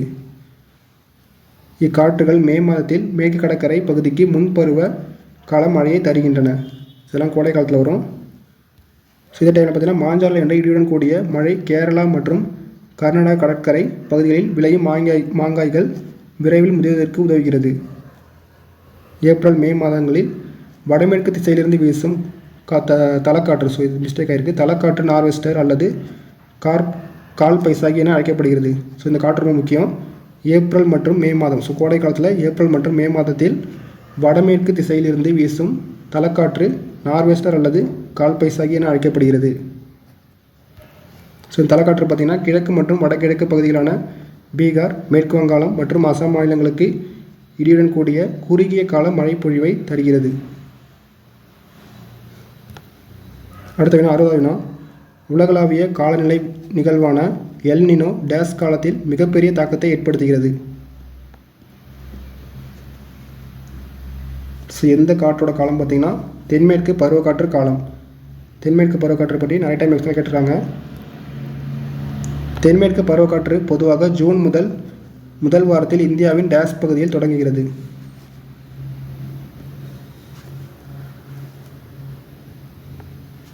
ஆன்சர் தெற்கு பகுதி. ஆப்ஷன் பி தெற்கு பகுதி. தென்மேற்கு பருவக்காற்று அல்லது மழைக்காலம். ஸோ இதில் பக்கம் முக்கியமான பாயிண்ட்ஸ் பார்ப்போம். ஸோ இந்த பருவக்காற்று பார்த்திங்கன்னா பொதுவாக ஜூன் மாதத்தில் முதல் வாரத்தில் இந்தியாவின் தெற்கு பகுதியில் தொடங்கும். கொங்கண கடற்கரை பகுதிக்கு ஜூன் 2வது வாரத்திலும் ஜூலை 15 அனைத்து இந்திய பகுதிக்கும் பார்த்திங்கன்னா இது முன்னேறுகிறது. அடுத்த பாயிண்ட் பாருங்கள். உலகளாவிய காலநிலை நிகழ்வான எல் நினோ தென்மேற்கு பருவக்காற்று காலத்தில் மிகப்பெரிய தாக்கத்தை ஏற்படுத்துகிறது. தென்மேற்கு பருவக்காற்று தொடங்குவதற்கு முன் வட இந்தியாவின் வெப்பநிலை 46 டிகிரி செல்சியஸ் வரை உயர்கிறது. ஸோ அந்த கோடைக்காலம் அந்த டைம் முடிஞ்சு ஜூன் மாதம் வரும்போது 46 டிகிரி செல்சியஸ் அந்த டைம் பார்த்திங்கன்னா தென்மேற்கு பருவக்காற்று ஸ்டார்ட் ஆகும். இப்பருவக்காற்றின் இடி மற்றும் மின்னலுடன் கூடிய துவக்கம் தென்னிந்தியாவில் பருவமழை வெடிப்பு என அழைக்கப்படுகிறது. இக்காற்று இந்தியாவின் தென் முனையை அடையும் பொழுது 2 கிளைகளாக பிரிகிறது. அரபிக்கடல் மற்றும் வங்காள விரிகுடா கிளை. ஸோ தென்னிந்தியா எப்படி இருக்குன்னா ஒன்று பார்த்திங்கன்னா இப்படி வீசும், இன்னொன்று பார்த்திங்கன்னா இப்படி வீசும். அடுத்து பாருங்கள் 62வது வினா. டேஸ் கடலில் உருவாகும் புயலால் தமிழ்நாட்டின் பல பகுதிகளும் ஆந்திரா மற்றும் கர்நாடகாவின் சில பகுதிகளும் மழையை பெறுகின்றன. ஆன்சர் வங்காள விரிகுடா. ஸோ தமிழ்நாடுன்னு இந்த புயல் தமிழ்நாடுன்னு வந்துட்டாலே வங்காள விரிகுடா. 63. டேஸ் காலம் இந்திய துணைக்கண்ட பகுதியில் வடகீழை காற்று தொகுதி தோன்றுவதற்கு காரணமாக உள்ளது. ஆன்சர் ஆப்ஷன் டி வடகிழக்கு பருவக்காற்று. ஸோ இந்த வடகிழக்கு பருவக்காற்றில் இருக்க முக்கியமான பாயிண்ட்ஸ் பார்ப்போம். ஸோ இந்த டைமில் பார்த்திங்கன்னா செப்டம்பர் மாத இறுதியில் அழுத்த மண்டலமானது புவியின் தெற்கு நோக்கி நகர ஆரம்பிப்பதால் தென்மேற்கு பருவக்காற்று பின்னடையும் பருவக்காற்றாக மாறி ஸோ அதே போல் நிலப்பகுதியிலிருந்து வங்காள விரிகுடா நோக்கி வீசுகிறது. ஸோ இதுதான் வடகிழக்கு பருவக்காற்று. பூமி சுழலால் ஏற்படும் விசையின் அதாவது கோரியாலிஸ் விசை காரணமாக காற்றின் திசை மாற்றப்பட்டு வடகிழக்கு நோக்கி வீசுகிறது. எனவே காற்று வடகிழக்கு பருவக்காற்று என அழைக்கப்படும். இப்பருவகாலம் இந்திய துணைக்கண்ட பகுதியில் வடகீழ காற்று தோன்றுவதற்கு காரணமாக உள்ளது. ஸோ இதான் பார்த்திங்கன்னா வடகிழை காற்று தோன்ற காரணமாக இருக்குது. இப்பருவக்காற்றின் மூலம் கேரளா, ஆந்திரா, தமிழ்நாடு மற்றும் தென் கர்நாடகாவின் உட்பகுதியில் நல்ல மழைப்பொழிவை பெறுகிறது. இப்பகுதிகள் மொத்த மழைப்பொழிவில் சுமார் 35% பெறுகிறது. வங்கக்கடலில் உருவாகும் புயலால் தமிழ்நாட்டின் பல பகுதிகளும் ஆந்திரா மற்றும் கர்நாடகாவின் சில பகுதிகளும் மழையை பெறுகின்றன. ஸோ வங்கக்கடல் அது பார்த்திங்கன்னா தமிழ்நாட்டில் புயல் வரும்ல, ஸோ அந்த டைம் தான் தமிழ்நாடு தான் மெயினானது. ப்ளஸ் அது கூட கர்நாடகா இந்த டைமில் இந்த வடகிழக்கு பருவக்காட்டில் அந்த புயலால் மழையை பெறும். ஸோ அடுத்து பார்த்திங்கன்னா கடற்கரை பிரதேசங்களில் கனமழையுடன் கூடிய பலத்த புயல் காற்று பெரும் உயிர் சேதத்தையும் பொருட்சேதத்தையும் ஏற்படுத்துகிறது. இப்பருவத்தில் நாடு முழுவதும் பகல் நேர வெப்பநிலை வீழ்ச்சியடைகிறது.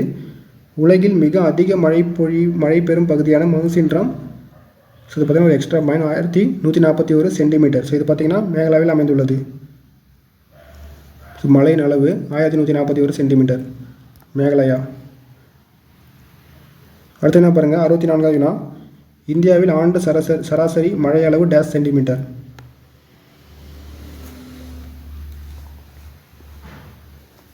Answer option C 118 centimetre. இந்தியாவில் 200 சென்டிமீட்டருக்கு அதிகமான மழைப்பொழிவை பெறும் பகுதிகளில் பொருந்தாதது எது? Answer option C Karnataka. So இதான் பார்த்திங்கன்னா பொருந்தாதது. மேற்கு கடற்கரை. ஸோ இந்த தென்னிந்தியா பார்த்திங்கன்னா மேற்கு கடற்கரை தென்மேற்கு பருவக்காற்று அடிக்கும். இப்போ மேற்கு தொடர்ச்சி மலை இருக்கும். ஸோ இந்த பகுதி பார்த்திங்கன்னா 200 சென்டிமீட்டர் வரும். ஸோ அஸ்ஸாம் பார்த்திங்கன்னா அதுவும் வரும். ஸோ அதில் பார்த்திங்கன்னா இமயமலைலாம் இருக்கும். அதனால் அதுவும் அதிகமாக மழை பெய்யும் இடம். அதே அருணாச்சல பிரதேசம் மேகலாவின் தென்பகுதி. ஸோ இதெல்லாம் பார்த்திங்கன்னா இமயமலைட்ட கவர் ஆகும், அதனால் நல்ல மழை பொழிவே பெறும். ஸோ கர்நாடகா பார்த்திங்கன்னா ஸோ இந்த தென்மேற்கு பருவக்காற்று அடிக்கும்போது இந்த மேற்கு தொடர்ச்சி மலைக்கு ஆப்போசிட்டில் தான் இருக்கும். ஸோ இதுக்கு ஆப்போசிட்டில் இருக்கும், அதனால் மலைக்கு அந்தாண்ட இருக்கனால மழை பொழிவு சரியாக கிடைக்காது. ஸோ இந்த கர்நாடகா என்பது தவறு.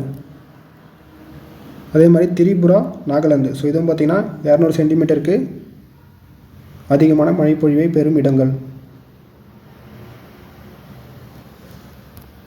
அடுத்து என்ன பாருங்கள், 66 ஆண்டு மழைப்பொழிவு 200 சென்டிமீட்டருக்கு மேலும் ஆண்டு வெப்பநிலை 22 டிகிரி செல்சியஸ்க்கு அதிகமாகவும் சராசரி ஆண்டு ஈரப்பதம் 70% மேலும் உள்ள பகுதிகளில் டேஸ் வகை காடுகள் காணப்படுகின்றன. இது எல்லாமே அதிகமாக இருக்குது. இந்த காடுகள் பார்த்திங்கன்னா ஆப்ஷன் ஏ அயனமண்டல பசுமை மாறா காடுகள். அடுத்து என்ன பாருங்கள், டேஸ் காடுகள் ஒரு இடைநிலை வகை காடாகும். ஆன்சர் ஆப்ஷன் சி அயனமண்டல வறண்ட காடுகள் இடைநிலை காடுகள். அடுத்த வினா, வனவிலங்கு பாதுகாப்பு சட்டம் இயற்றப்பட்ட ஆண்டு எது? Answer option D 1972. அடுத்த வினா, மகாநதி, கோதாவரி மற்றும் கிருஷ்ணா நதிகளின் டெல்டா பகுதிகளில் டேஸ் காடுகள் காணப்படுகிறது. ஆன்சர் ஓதக்காடுகள். ஸோ டெல்டான்னு வந்துட்டாலே ஓதக்காடுகள். அடுத்த வினா, இந்தியாவில் உள்ள தேசிய பூங்காக்களின் எண்ணிக்கை எத்தனை? ஆன்சர் 102. அடுத்த வினா, அடுத்து பார்த்திங்கன்னா பாலிட்டி அரசியலமைப்பு. ஸோ இது நம்ம 10th மத்திய அரசு டாபிக் கொடுத்துருந்தோம் சிலபஸில். இதுலேருந்து 15 வினாக்கள். 21 மத்திய அரசின் ஒவ்வொரு நிர்வாக நடவடிக்கையும் குடியரசுத் தலைவர் பெயரால் மேற்கொள்ள வேண்டும் என கூறும் சட்டப்பிரிவு எது? ஆன்சர் ஆப்ஷன் ஏ 77. அடுத்து 72 குடியரசுத் தலைவரின் அலுவலகம் உள்ள இடங்கள் எத்தனை? ஆன்சர் 3 இடங்கள். அடுத்து 73 குடியரசுத் தலைவர் மாநிலங்களவைக்கு நியமிக்கும் நியமன உறுப்பினர்கள் எண்ணிக்கை. ஆன்சர் 12 பேர். அடுத்து 74 குடியரசுத் தலைவரை பதவி நீக்க நாடாளுமன்ற உறுப்பினர்களில் எத்தனை பங்கு ஆதரவு தெரிவிக்க வேண்டும்?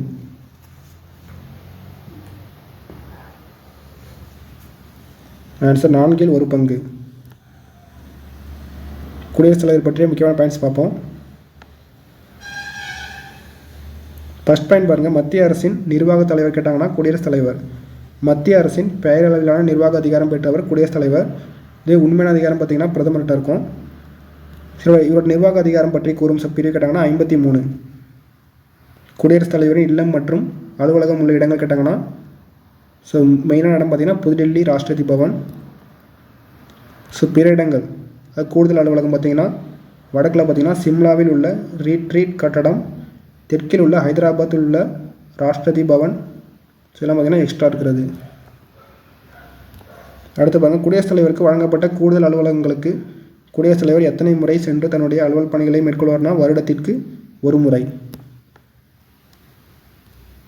ஸோ இது எதை உணர்த்துதுன்னா நாட்டின் ஒற்றுமை மற்றும் மக்களின் கலாச்சாரத்தை பற்றி குறிப்பிடுகிறது. அடுத்து பாருங்கள், குடியரசுத் தலைவர் தேர்தலில் போட்டியிடுவதற்கான தகுதிகள். இந்திய குடிமகனாக இருக்க வேண்டும், 35 வயது பூர்த்தியடைந்தவராக இருக்க வேண்டும், மத்திய மாநில மற்றும் உள்ளாட்சி அமைப்புகளில் ஊதியம் பெறும் பதவியில் இருக்கக்கூடாது, மக்களவை உறுப்பினராக தகுதி பெற்றிருக்க வேண்டும், குடியரசுத் தலைவர் தேர்ந்தெடுக்கும் வாக்காளர் குழுமத்தில் 10 வாக்காளர்கள் முன்மொழியவும் 10 வாக்காளர்கள் வழிமொழியவும் வேண்டும். சில முக்கியமான பயன் பார்த்திங்கன்னா இவர் மக்களவை உறுப்பினராக தகுதி பெற்றிருக்க வேண்டும். இதுவே துணை குடியரசுத் தலைவருக்கு மாநிலங்களவை வரும். அதே மாதிரி 10 வாக்காளர் முன்மொழியவும் வேண்டும், 10 வாக்காளர் வழிமொழியவும் வேண்டும். குடியரசுத் தலைவர் தேர்தல் முறை பார்த்திங்கன்னா ஒற்றை மாற்று வாக்கு விகிதாச்சார பிரதிநிதித்துவ முறையில் தேர்ந்தெடுக்கப்படுவார். ஸோ இந்த தேர்தலில் இடம்பெறுவர் கேட்டாங்கன்னா மாநிலங்களவை மற்றும் மக்களவையில் உள்ள தேர்ந்தெடுக்கப்பட்ட உறுப்பினர்கள். ஸோ நியமிக்கப்பட்டவங்க கிடையாது, தேர்ந்தெடுக்கப்பட்ட உறுப்பினர்கள்.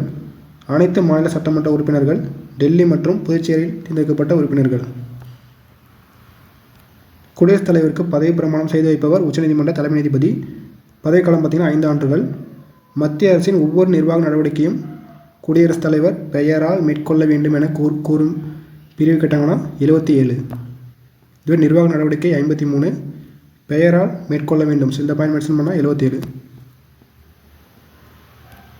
குடியரசுத் தலைவரால் நியமனம் செய்யப்படுபவர்கள் பிரதமர், மாநில ஆளுநர்கள், உச்சநீதிமன்ற, உயர்நீதிமன்ற தலைமை நீதிபதிகள் மற்றும் இதர நீதிபதிகள், தலைமை வழக்குரைஞர், தலைமை கணக்கு தணிக்கையாளர், தலைமை தேர்தல் ஆணையர், மத்திய அரசு பணியாளர் தேர்வாணையத்தின் தலைவர். பொது தேர்தலுக்கு பின் நாடாளுமன்றத்தின் புதிய கூட்டத்தொடரை உரையாற்றி துவங்கி வைப்பவர் குடியரசுத் தலைவர். ஒவ்வொரு ஆண்டும் நாடாளுமன்றத்தின் முதல் கூட்டத்தில் உரையாற்றுபவர் குடியரசுத் தலைவர். குடியரசுத் தலைவர் ஆண்டுக்கு எத்தனை முறை நாடாளுமன்றத்தை கூட்டுகிறார்னா 2 முறை. யாருடைய ஒப்புதல் பெற்ற பின் மசோதாக்கள் சட்டமாக மாறும்னா குடியரசுத் தலைவரின் ஒப்புதல் பெற்ற பின் தான். குடியரசுத் தலைவரின் ஒப்புதல் இன்றி நாடாளுமன்றத்தில் அறிமுகம் செய்ய முடியாத மசோதா நிதி மசோதா. மக்களவையின் 5 ஆண்டு காலம் முடியும் முன்னரே அதை கலைக்கும் அதிகாரம் கொண்டவர் குடியரசுத் தலைவர். தாழ்த்தப்பட்ட பழங்குடியின மக்களின் நிலையை ஆய்வு செய்ய ஆணையத்தை நியமிக்கும் அதிகாரம் பெற்றவர் குடியரசுத் தலைவர். குடியரசுத் தலைவர் மாநிலங்களவைக்கு நியமிக்கும் நியமன உறுப்பினர்கள் 12 பேர், இதுவே மக்களவைக்கு 2 பேர் ஆங்கிலோ இந்தியர்கள்.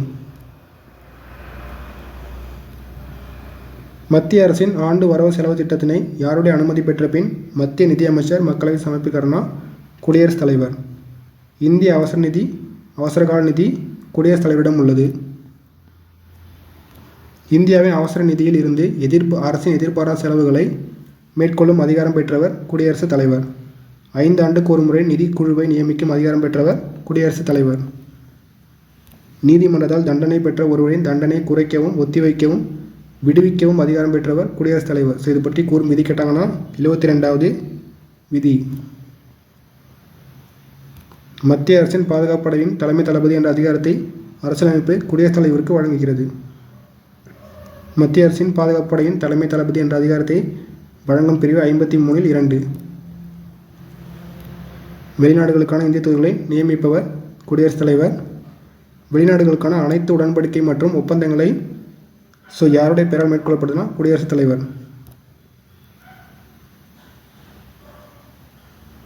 அடுத்து பாருங்கள் நெருக்கடி நிலைகள். 352 என்பது தேசிய நெருக்கடி நிலை, 356 மாநில நெருக்கடி நிலை, 360 நிதி நெருக்கடி நிலை. கேரளா மற்றும் பஞ்சாப் மாநிலத்தில் பார்த்திங்கன்னா 9 முறை குடியரசுத் தலைவர் ஆட்சி நடைமுறைப்படுத்தப்பட்டுள்ளது. குடியரசுத் தலைவர் தனது பதவி விலகல் கடிதத்தை துணை குடியரசுத் தலைவருக்கு வழங்கலாம். குடியரசுத் தலைவர் அரசியலமைப்பை மீறிய குற்றச்சாட்டு நிரூபிக்கப்படுவதன் மூலம் நீக்கப்படும் விதி கேட்டாங்கன்னா 61வது விதி.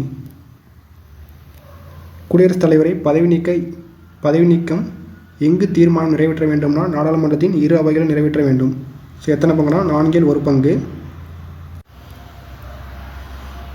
அடுத்து பாருங்கள் குடியரசுத் தலைவர் தன்னுடைய பணி மற்றும் அதிகாரத்தை செய்ய வேண்டும் என எண்ணுவதிலும் செயல்படுத்துவதிலும் எந்த நீதிமன்றத்திற்கும் பதிலளிக்க வேண்டிய அவசியமில்லை என கூறும் பிரிவு கேட்டாங்கன்னா 361இல் 1. அடுத்து என்ன பாருங்கள் 25. நாட்டின் 2வது உயர்ந்த பதவியை துணை குடியரசுத் தலைவர் வகிக்கிறார் என கூறும் சட்டப்பிரிவு எது?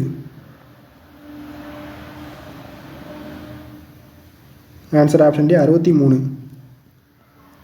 அடுத்த வினா துணை குடியரசுத் தலைவர் தேர்தலில் போட்டியிடுவதற்கான தகுதிகளில் பொருந்தாது எது? ஆப்ஷன் 4 தான் பொருந்தாது. மக்களவை உறுப்பினர் தகுதி பெற்றிருக்க வேண்டும் இருக்கு, மாநிலங்களவை உறுப்பினர் தகுதி பெற்றிருக்க வேண்டும், இந்திய குடிமகனாக இருக்கணும், 35 வயது நிரம்பி இருக்கணும், மத்திய மாநில மற்றும் உள்ளாட்சி அமைப்புகளில் ஊதியம் பெறும் பதவியில் இருக்கக்கூடாது. குடியரசுத் தலைவர் தான் மக்களவை வரும். அடுத்த வினா மாநிலங்களவையின் சட்ட மசோதாவின் வாக்கெடுப்பு சமநிலையில் உள்ள போது துணை குடியரசுத் தலைவர் வாக்களிக்க உரிமை வழங்கும் விதி. ஆன்சர் ஆப்ஷன் சி 100வது விதி. துணை குடியரசுத் தலைவர் பற்றிய முக்கியமான பாயிண்ட்ஸ் பார்ப்போம். இவர் பார்த்தீங்கன்னா நாட்டின் 2வது உயர்ந்த பதவியை வகிக்கிறார் என கூறும் பிரிவு 63. இந்தியாவில் முதல் துணை குடியரசுத் தலைவர் ராதாகிருஷ்ணன். துணை குடியரசுத் தலைவருக்கான தகுதிகள் பார்த்தீங்கன்னா இந்திய குடிமகன், 35 வயது நிரம்பியிருக்கணும், மத்திய மாநில மற்றும் உள்ளாட்சி அமைப்புகளில் ஊதியம் பெறும் பதவியில் இருக்கக்கூடாது, மாநிலங்களவை உறுப்பினராக தகுதி பெற்றிருக்க வேண்டும். குடியரசுத் தலைவர் போல துணை குடியரசுத் தலைவர் மறைமுகமாக தேர்ந்தெடுக்கப்படும் தேர்தல் முறை பற்றி குறிப்பிடும் விதி 66இல் 1. பதவிக்காலம் பார்த்தீங்கன்னா 5 ஆண்டுகள். குடியரசுத் தலைவர் மற்றும் துணை குடியரசுத் தலைவர் பதவிகள் ஒரே சமயத்தில் காலியாக இருக்கும் போது பட்சத்தில் பணியாற்றுபவர் உச்சநீதிமன்ற தலைமை நீதிபதி. இந்த மாதிரி ஒரு நிகழ்வு நடைபெற்றது 1969. அப்போ பார்த்தீங்கன்னா ஹிதைதுல்லா இவர் தான் பணியாற்றியிருப்பார். புதிய துணை குடியரசுத் தலைவர் தேர்ந்தெடுக்கப்படும் வரை பணியாற்றுபவர் மாநிலங்களவை துணைத் தலைவர். ஸோ மாநிலங்களவை தலைவர் தான் குடியரசுத் தலைவர். அடுத்து பாருங்கள், துணை குடியரசுத் தலைவரை பதவி நீக்க எந்த அவையின் ஒப்புதல் மற்றும் பெரும்பான்மை தேவை? மக்களவையின் ஒப்புதல் இருந்தாலே போதும், மாநிலங்களவையின் பெரும்பான்மை தேவை. துணை குடியரசுத் தலைவரை பதவி நீக்கம் எத்தனை நாட்களுக்கு முன் அறிவிப்பு வழங்க? 14 நாட்களுக்கு முன், 2 வாரத்திற்கு முன். மாநிலங்களவையின் தீர்மானம் அல்லது கேள்விகள் அனுமதிப்பதை முடிவு செய்பவர் துணை குடியரசுத் தலைவர். குடியரசுத் தலைவர் பதவி காலியாக உள்ளபோது துணை குடியரசுத் தலைவர் எவ்வளவு காலம் குடியரசுத் தலைவரின் பணிகளை கவனிப்பார்னா 6 மாதங்கள் மட்டுமே. மாநிலங்களவையின் சட்ட மசோதாவின் வாக்கெடுப்பு சமநிலையில் உள்ளபோது துணை குடியரசுத் தலைவர் வாக்களிக்க உரிமை வழங்கும் பிரிவு 100வது பிரிவு. அடுத்த என்ன பாருங்கள், குடியரசுத் தலைவருக்கும் அமைச்சரவைக்கும் இடையே பாலமாக செயல்படுபவர் அல்லது செயல்படுவது எது?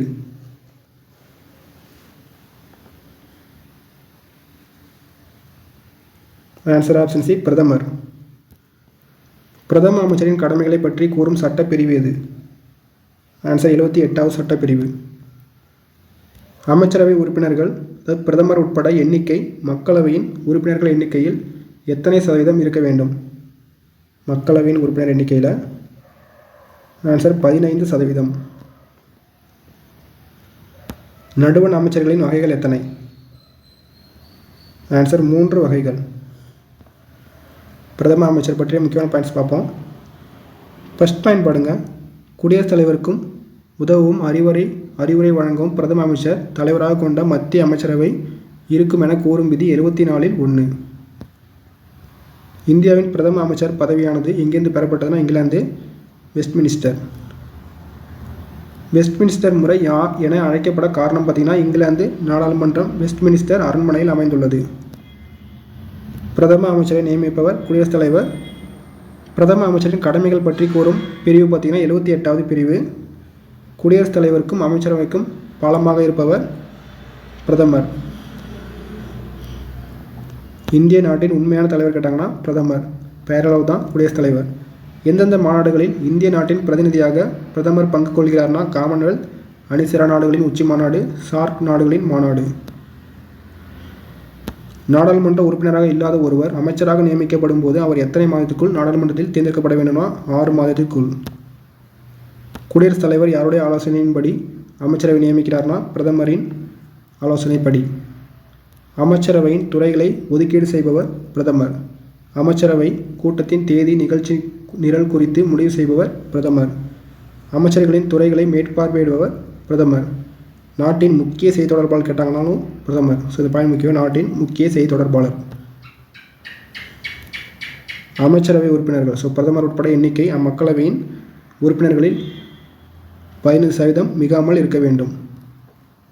ஸோ நடுவண் அமைச்சர்கள் வகைகள் 3 வகைகள்: கேபினட் அல்லது ஆட்சிக்குழு அமைச்சர்கள், அரசாங்க அமைச்சர்கள், இணை அமைச்சர்கள். நிர்வாகத்தின் மைய கருவை உருவாக்கும் மூத்த அமைச்சர்களின் முறைசாரா அமைப்பு தான் கேபினட். தங்களுக்கு ஒதுக்கப்பட்ட துறைகளின் பொறுப்பு அமைச்சர்கள் அரசாங்க அமைச்சர்கள். கேபினட் அமைச்சர்கள் அல்லது அரசாங்க அமைச்சர்களுக்கு உதவி பண்ணுறவங்க தான் இந்த இணை அமைச்சர்கள். அடுத்த வினா,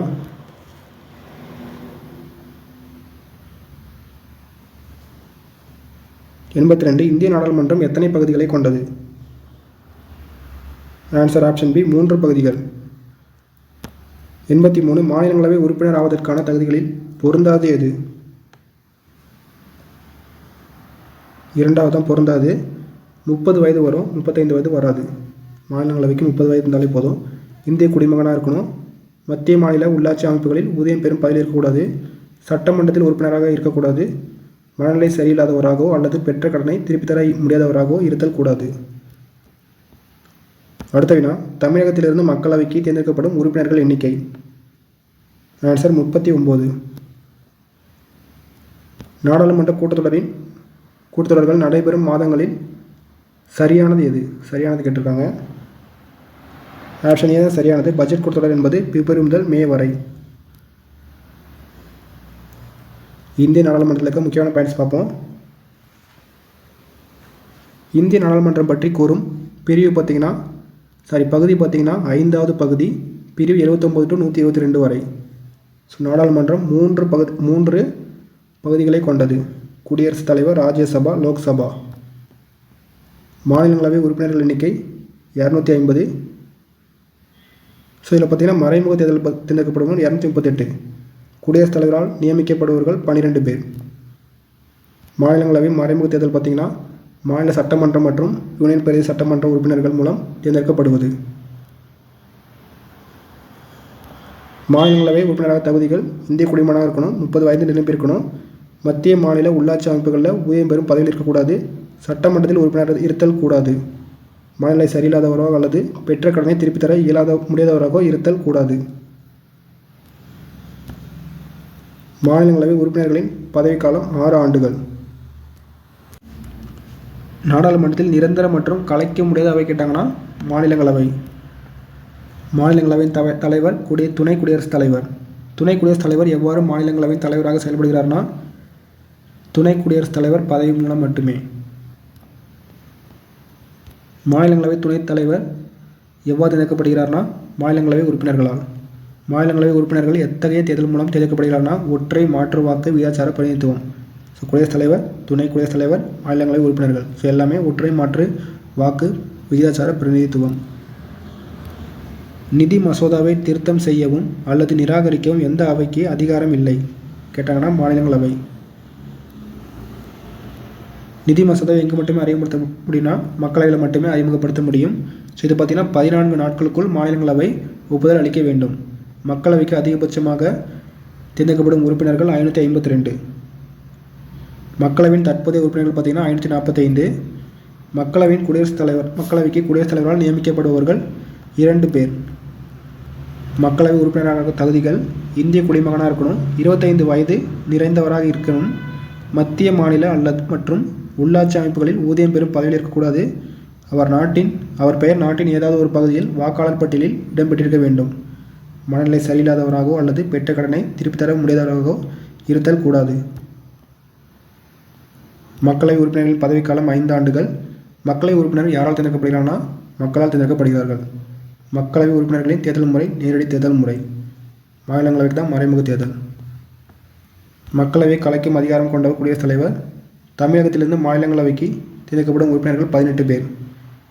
தமிழகத்திலிருந்து மக்களவை தேர்ந்தெடுக்கப்படும் உறுப்பினர்கள் 39 பேர். மக்களவையை தலைமையேற்று நடத்துபவர் சபாநாயகர். சபாநாயகர் யார் தேர்ந்தெடுக்கப்படுகிறார்னா மக்களவை உறுப்பினர்களால். நாடாளுமன்றத்தின் இரு அவைகளின் கூட்டத்திற்கு தலைமை வகிப்பவர் சபாநாயகர். பண மசோதாவை தீர்மானிப்பதில் இறுதி முடிவு, நிறைய டைம் எக்ஸாம் கேட்டது, இறுதி முடிவு சபாநாயகர் உடையது. நம்பிக்கையில்லா தீர்மானம் எங்கு மட்டுமே அறிமுகப்படுத்த முடியும்னா மக்களவையில் மட்டுமே அறிமுகப்படுத்த முடியும். குடியரசுத் தலைவர் மற்றும் உச்சநீதிமன்ற நீதிபதிகளை பதவி நீக்கும் விவகாரங்களில் பங்கேற்கும் அவைகள் மக்களவை மற்றும் மாநிலங்களவை இரு அவைகளும் பங்கேற்கும். சபாநாயகர் பதவி காலியாக இருக்கும்போது மக்களவை தலைமை வகிப்பவர் துணை சபாநாயகர். நாடாளுமன்றத்தின் கூட்டத்தொடர்கள் 3 உள்ளன. பட்ஜெட், மழைக்கால கூட்டத்தொடர், குளிர்கால கூட்டத்தொடர். பட்ஜெட் பார்த்திங்கன்னா பிப்ரவரி முதல் மே வரை, மழைக்கால கூட்டத்தொடர் ஜூலை முதல் செப்டம்பர் வரை, குளிர்காலம் நவம்பர் முதல் டிசம்பர் வரை. அடுத்து பாருங்கள் கட்சித்தாவல் தடை சட்டம். இது பார்த்திங்கன்னா 1985ஆம் ஆண்டு இயற்றப்பட்டது. இந்த சட்டம் பார்த்திங்கன்னா 10வது அட்டவணையில் உள்ளது. மாநிலங்களின் எல்லைகளை மாற்றி அமைக்கும் அதிகாரம் கொண்ட அமைப்பு கேட்டாங்கன்னா நாடாளுமன்றம். ஸோ இதுக்கு மட்டும்தான் மாநிலங்களின் எல்லைகளை மாற்றி அமைக்கும் அதிகாரம் இருக்குது. சட்டமன்றத்துக்கு கிடையாது, நாடாளுமன்றத்துக்கு மட்டும்தான் இருக்குது. நாடாளுமன்ற அரசியல் அமைப்பு சட்ட விதிமுறைகளின்படி யாரை பதவி நீக்கம் செய்ய அதிகாரம் பெற்றுள்ளதுன்னா உச்சநீதிமன்ற, உயர்நீதிமன்ற நீதிபதிகள், தலைமை தேர்தல் ஆணையர், இந்திய தலைமை கணக்கு தணிக்கையாளர். ஸோ இவங்கெல்லாம் பதவி நீக்கம் செய்யும் அதிகாரம் நாடாளுமன்றத்திடம் உள்ளது. நாடாளுமன்றம் அரசியலமைப்பு சட்ட விதிமுறைகள். அடுத்து பாருங்கள் எக்கனாமி. 15 வினாக்கள். 86வது வினா. ஒரு சதுர கிலோமீட்டருக்கு 17 நபர்கள் என்ற அளவில் மிக குறைவான மக்கள் தொகை அடர்த்தி உடைய மாநிலம் எது? ஆன்சர் அருணாச்சல பிரதேசம். இந்தியா பாலின விகிதம் 2011ஆம் ஆண்டு 1000 ஆண்களுக்கு எத்தனை பேர்? 1000 ஆண்களுக்கு எத்தனை பெண்கள்? ஆன்சர் 940. 2011. 88வது வினா 2011 மக்கள் தொகை கணக்கெடுப்பின்படி கூற்று கொடுத்துருக்காங்க. கூற்று 1 பாருங்கள். மிக குறைந்த பாலின விகிதம் உடைய மாநிலம் ஹரியானா 877 என்பது சரி. கூற்று 2 அதிக பாலின விகிதம் கேரளா 1084 என்பதும் சரி. 2 கூற்றுகளும் சரியானவை. அடுத்த வினா 1951ஆம் ஆண்டு வாழ்நாள் எதிர்பார்ப்பு. ஸோ இது பார்த்தீங்கன்னா ஆன்சர் ஆப்ஷன் ஏ 32.1. 1951க்கு 32.1, 1991க்கு 58.7, 2001க்கு 62.5, 2011க்கு 63.5. அடுத்த வினா 90வது வினா 1951இல் இந்தியாவில் எத்தனை நபர்களுக்கு ஒருவர் படிப்பறிவு உள்ளவராக இருந்தார்? 1951இல் ஆன்சர் 6இல் ஒருவர். அடுத்த வினா 2011ஆம் ஆண்டு ஆண் மற்றும் பெண்களின் சராசரி எழுத்தறிவு விகிதம் கேட்டிருக்காங்க. ஸோ இது பார்த்தீங்கன்னா ஆப்ஷன் சி 74.04. 2011ஆம் ஆண்டு. அடுத்த என்ன பாருங்கள், எழுத்தறிவு விகிதம் பொறுத்துக. 92வது வினா. ஸோ கேரளா பார்த்தீங்கன்னா 94%, மிசோரம் பார்த்தீங்கன்னா 91.3, கோவா பார்த்தீங்கன்னா 88.7, தமிழ்நாடு பார்த்தீங்கன்னா 80.1 எழுத்தறிவு விகிதம் 2011. அடுத்த என்ன பாருங்கள், அடர்ந்த காடுகள் இந்தியாவில் எத்தனை மில்லியன் ஹெக்டேர் பரப்பளவில் காணப்படுகிறது? அடர்ந்த காடுகள் ஆன்சர் 8.35 மில்லியன் ஹெக்டேர். அடுத்த வினா மேக்னடைட் தாது டேஸின் மேற்கு கடற்கரையில் அதிகம் காணப்படுகிறது, அதிகம் கிடைக்கிறது? ஆன்சர் கர்நாடகா. மேக்னடைட் கர்நாடகா மேற்கு கடற்கரை. அடுத்த வினா நிலக்கரி உற்பத்தியில் இந்தியா எத்தனையாவது இடத்தில் உள்ளது? ஆன்சர் 3வது இடம். அடுத்த வினா எந்த மாநில நிலக்கரி வயல்களில் இருந்து அதிக அளவு நிலக்கரி கிடைக்கிறது? ஆன்சர் ஆப்ஷன் பி மேற்கு வங்காளம் மற்றும் ஜார்க்கண்ட். அடுத்த வினா அலுமினியம் தயாரிக்க பயன்படும் முக்கிய தாது எது? Answer bauxite. டேஸ் மைக்கா டேஸ் பர்சன்டேஜ் மைக்கா உற்பத்தியுடன் இந்தியா முதலிடம் வகிக்கிறது? ஆன்சர் 60%. அடுத்த வினா UNECE விரிவாக்கம் என்ன?